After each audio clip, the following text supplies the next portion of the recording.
কখনো ফুলতলি গেলে আমার বাসায় এসো। আমার হাজবেন্ডকে দেখলে বুঝতে পারবে তোমাকে বিয়ে না করে আমি কতটা ঠিক করেছি। আমি একটা মেয়েকে ভালোবাসতাম। ওর হাজবেন্ড এখানে ফুলতলিতে এলজিআরডিতে জব করে। That's good. ও আমাকে শো অফ করতে চেয়েছে।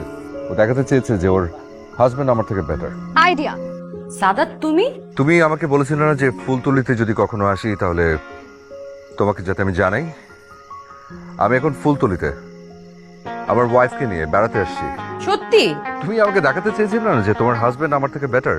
এখন আমি তোমাকে দেখাতে চাই যে আমার ওয়াইফ তোমার থেকে 1000 টাইমস বেটার।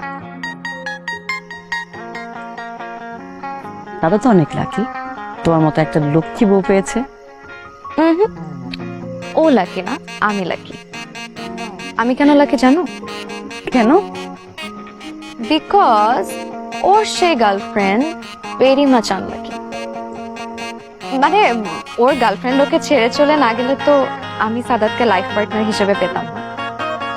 Good night.